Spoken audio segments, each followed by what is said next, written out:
Well, you know the face. I think by now you know the name. He's one of the best players, if not the best, in Queens basketball history. The former All-American Todd Withers, kind enough to give us a few minutes. He, of course, the best player on that best team in program history. He's also the only player to have ever played in the NBA in program history. So, Todd, where in the world are you right now? Back home right now in Charlotte, North Carolina. Okay. Just waiting on the quarantine stuff to get done. Yeah. So Wednesday, March 11th, the news comes down that Rudy Gobert of the Utah Jazz tested positive for coronavirus. That game in Utah gets shut down. The league essentially responds and shuts down all operations. That includes the NBA G League. Right after the NBA statement came out, the G League statement came out. You're currently with the Grand Rapids Drive. You're in your second professional season. They're the G League affiliate of the Detroit Pistons. Where were you when you found out season's over, we're done? We had just got done playing the Fort Wayne team at home, Indiana. At home in Grand Rapids, and they told us the news literally 2 hours after. So we were actually in the locker room talking and stuff like that. Then they sent us a text saying, "Hey guys, looking like pretty much like the season's going to be on hold until they figure out what's going on." So literally found out right after the game. And they sent, a text message you said? Yeah, so a group chat for the most part. Okay. So what's next? Does everybody look around and ask, what do we do next? Do you scramble back to your residencies? What's next? Right now, we honestly don't know. We just wait to hear back from, like general managers or anybody else who's part of the team. We just kind of wait and see what they have planned for us right now. Nobody really knows what the NBA is going to do other than, the people who are in the front office. So wait until word gets back to us. Yeah. And there are all these rumors floating around about how the NBA might resume. That also has a trickle-down effect to the NBA G League.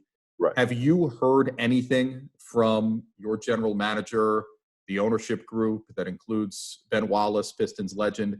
Have you heard anything from anybody with any sense of direction as to what might be next? No, not right now. Our GM, John Phelps, who's an amazing GM, he calls and checks in on us all the time. But as far as right now, he doesn't know anything either, or he hasn't told us anything. So right now, we're honestly just waiting to see what exactly is going to happen. Once I have word, I can let whoever know. But as of right now, we have no word on what's going to happen or what they plan on doing or anything. So you were able to get out of Grand Rapids. You're down here in Charlotte. What's every day like for Todd Withers right now under quarantine conditions? Right now, wake up, go for a run around probably like 8, 9 o'clock.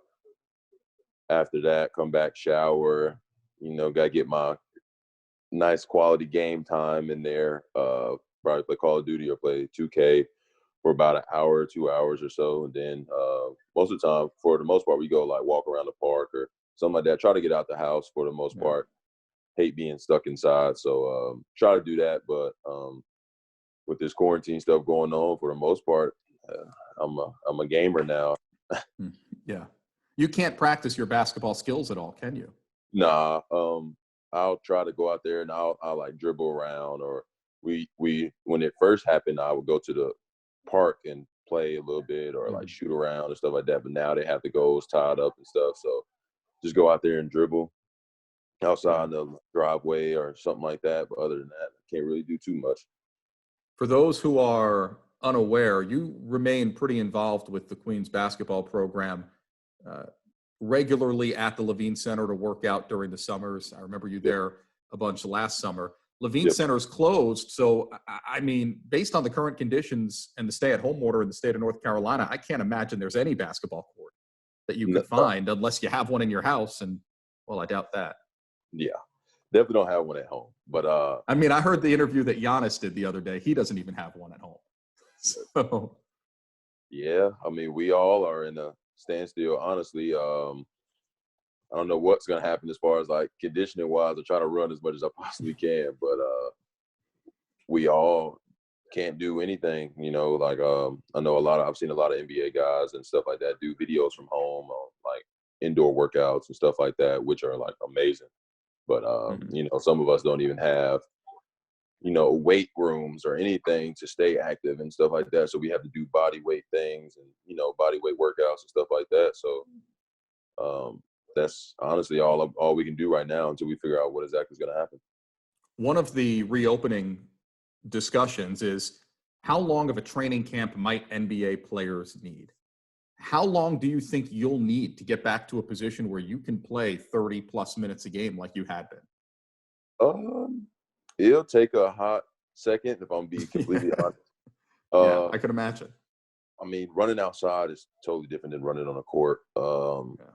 It's nothing really like that, especially when you're guarding guys who go at their own pace, whether or not it's fast or slow. So you kind of just I think the training camp is definitely going to be needed, but I also think it's probably going to end up being a lot longer than what it's usually been.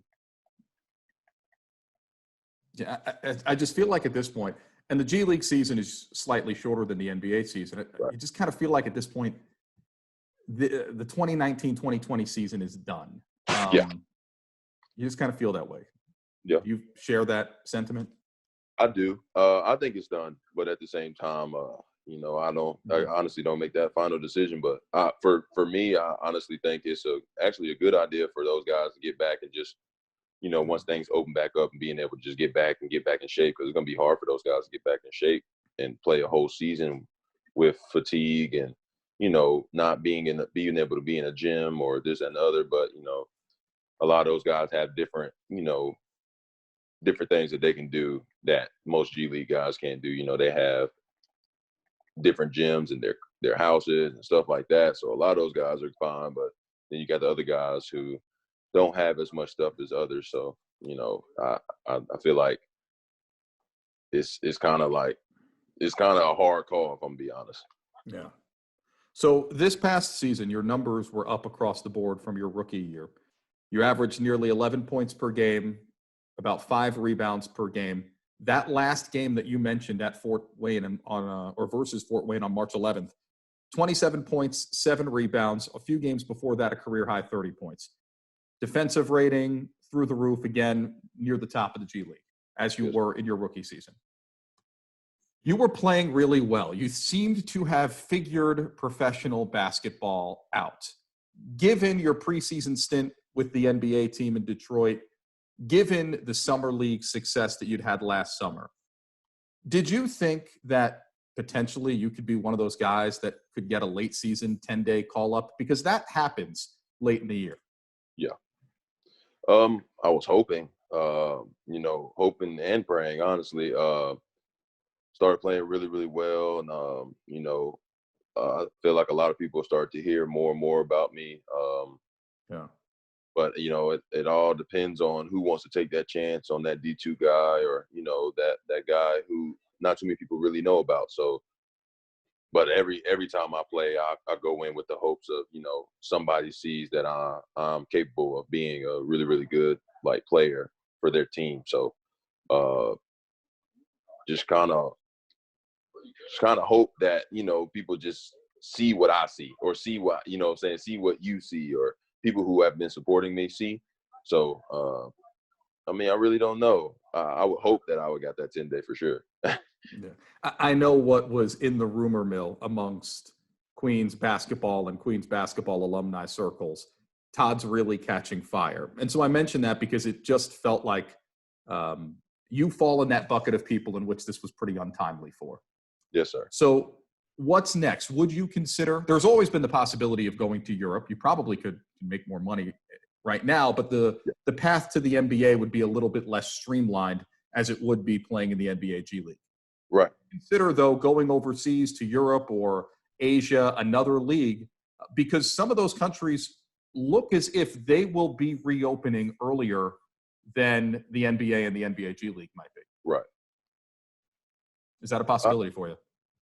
I've looked into it. Me and my agent have definitely looked into, what might happen or what we can do. In all honesty, my heart is still set on the NBA. until proven otherwise, that close too.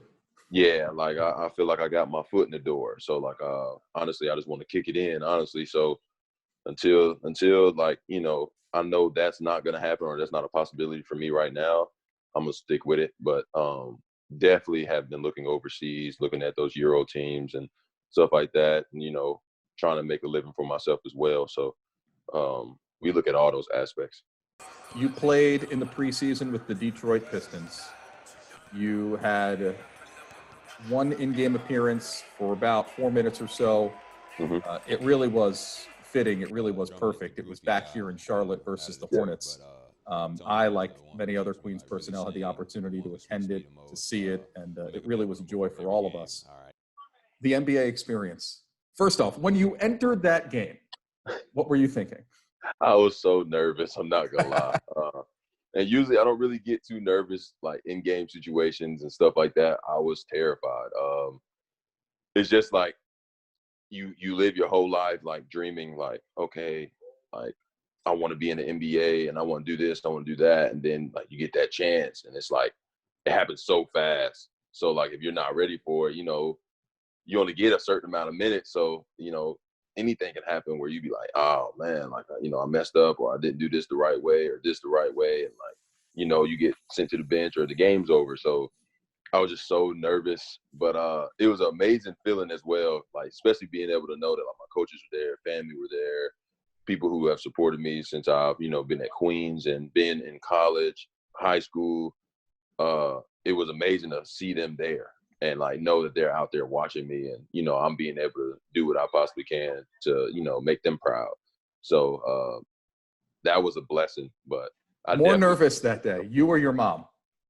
My mom was a lot more nervous than I was. She screamed. Yeah, she said the whole arena could hear her when they announced your name and you jogged onto the court. She was actually maybe 5 rows down in front of me and slightly to the left from where I was on press row, and she screamed. She kept asking me, like right before the game, she just kept asking, because I got a chance to go give her a hug and everything before we started warming up. She just kept asking me, think you're gonna play? And I'm like, I don't know, Ma. Like I said, I guess we're gonna have to see. And soon as I said that, when she seen me go in, she just lost it. I could hear her myself, and I just pointed to her. I was like, I love you. But it was so funny hearing her in there crying and going crazy. I think that's like the key point in my life where I get a chance to make her proud and see her cry of happiness and not sadness. So it was amazing. So I've worked at different levels of the minor leagues. I've worked with different levels of college. There are things that are different when you get to higher levels. For example, hotels. You've seen it in your days at Queens, right? The Elite Eight hotel is a little bit different than the trip in the middle of December to Tarleton State in Stephenville, Texas, right? So what's the coolest off-the-court thing that was different in the NBA as compared to your G League experience, as compared to your collegiate experience? Definitely seeing those guys as like houses.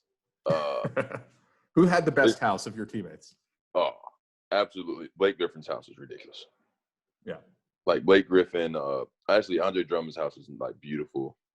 What's in it? What do they have? Just everything you can like.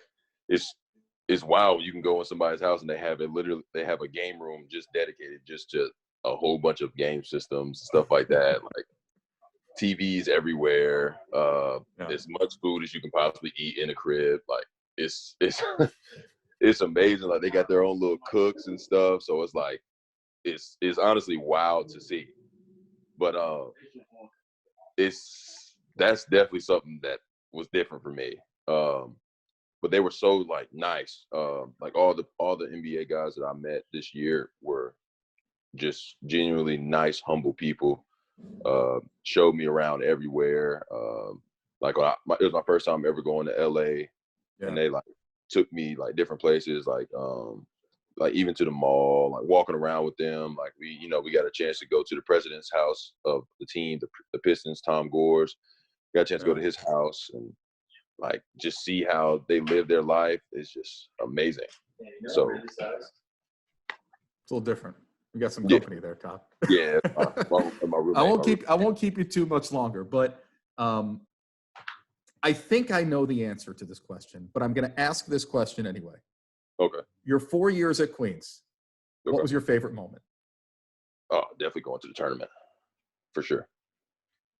Going to the Final Four was probably like. Well, I was going to say beating Lincoln Memorial at their place in the 2018 regional final was pretty good. Ooh. To get you to that tournament. That's definitely a good one. I'm not going to lie. That's definitely a good one. That's something I really didn't think about. That's definitely a good one. Oh man. You made it tough on me. I'm not going to lie. There were a lot of big wins. A lot of big wins. Like we racked up so many key wins in our whole like college careers that it's kind of hard to just pick one. I'm trying to think how many times total you actually cut down the net in your career. You did it one time your senior year, twice your junior year, 3 NCAA tournament appearances. That's not bad. Mm-hmm. Yeah. Winning a winning team, a winning culture, a winning coach, winning school. So, I mean, it was something that I just kind of got used to or wanted to get used to, honestly. So I feel like everybody on our team worked as hard as they possibly could to establish the type of culture that Queens has as right now. So it felt good to leave knowing that, you know what I'm saying, I was leaving a program that was just so successful. Yeah. What role do Coach Lundy and Coach Leonard still play in your life? Because I know you're very close with them. I've seen you at the Levine Center again, like last summer, even after your rookie season as a professional, back on campus, working on drills, footwork, shooting, dribbling with Coach Leonard, he's very into the fundamentals, if you know him. So what role do they still play in your life now that you're into your professional career? They're honestly like they're still like fathers to me, honestly. They took me in and like honestly changed my life when I came to Queens. I didn't have too many people in my corner. I didn't have too many people who wanted to be there for me, and they just took me under their wing and just honestly gave me a chance when a lot of people didn't. So as even like right now, like to this day, actually I talked to Lundy last night, and he was trying to tell me to file for unemployment, but just getting a text saying, you know, how are you? I hope you're okay. Love you. Like, you know what I'm saying? You don't get too many college coaches that will take the time out their day to do that. So knowing that I have a coach that's willing to do that and willing to be by my side no matter what he has going on and, you know, what I have going on to still check on me and stuff like that, they're definitely like, they mean the world to me. So they like my two dads. Yeah. And I want to ask you about a photo in one moment. There was a point early this past season. Your former teammate and friend, Mike Davis, was playing with the Greensboro Swarm. So there were actually at one point, there were 3 guys from that team playing in the G League, but the 2 of you playing in a G League game versus each other, you took a photo side by side at the end, you holding his jersey, him holding your jersey. Did you ever think that these 2 D2 guys would be playing on the precipice of the NBA versus each other in professional basketball? And what was that like for you? I would have never imagined it, honestly, until I met Mike. Mike had always had it in his head that, like, you know what I'm saying, he's an NBA basketball player. I didn't have the same confidence as Mike. So, you know, just being around him myself made me get that confidence. Like, we were like, yeah, we're going to play against each other in the NBA. Or, you know, we're definitely going to be pros and we're going to play against each other. And we always told each other that, you know, while we were at Queens. But I remember what Mike told me over the summer. We were doing summer camp after my first year, rookie season. And he was like, AT. And I was like, yeah, Mike. He was like, I'm going to play against you next year. And I was like, what you mean? He was like, we're going to play against each other in the NBA. And I was like, all right, I'll be waiting on you. And, you know, he made the G League roster. He called me right after he made it. He was like, hey, bro, like I just moved in, like everything. And I was just so happy. And he was telling me, like, you know, how it was with the team, and I was telling him how it was with our team, because I told him, I was like, you're way better than a lot of, you know, G League guys. I said, I feel like you are NBA caliber player. You know what I'm saying? We've always told each other that. Like, we're both NBA caliber players. Like I said, everybody in my senior year, everybody who comes from Queens honestly could be an NBA player in my point of view. But he just always had that confidence, like, I'm gonna play against you. And he's like, when I play against you, I'm gonna beat you. I'm gonna drop 30 on you, 40 on you, this, that, and the other. So it was amazing to, you know, hold that jersey and be like, wow, we both made it, when, you know, there's a lot of people who doubted us and didn't think we would make it anywhere. So Okay. All right, last question for you. I know you still follow the program very closely. always. It was a very abrupt and uncomfortable end to the season for Right. 3 of your former teammates who actually, their 4-year period, in part because of you and Mike and others, but their 4-year period is the winningest 4-year period in program history. Right. Have you had a chance to talk to Daniel Carr, John Hrdusky, or Josh Brodowitz? Have you had a chance to talk to any of them, and what would you tell them? I would tell them that, you know, I would tell them congratulations, one, you know, for being done with school and having an amazing year. You know, even if it didn't go the way that they wanted to go, we still won. Like, we still were over 500. You were still a winning program. So I would tell them congratulations for that. And I've actually talked to DC, and you know, he's signed to an agency, which is amazing and big. He's going to be able to continue his, you know, his basketball career. And then you got Josh Brodowicz, and, you know, Jonathan Hrdusky, who are amazing teammates, amazing players. You know, they're going to finish, you know, their school and go do what they're going to do with life, whether or not it's basketball or, you know, their jobs or, you know, their passions. So, I mean, if anything, if I could say anything to them, I would say congratulations, and, you know, I'm support them from whatever they choose to do. So, whatever they want to do, I'm right there behind them. Yeah. Well, Todd, you're always gracious with your time, great with these interviews, and we very much appreciate it. Stay healthy, stay safe, keep your family safe. Say hello to the family for me, and stay in shape. We'll be looking for you on a G League or an NBA court somewhere in the near future once we all get out of quarantine and things get going again. So thanks so much, Todd. No, thank you.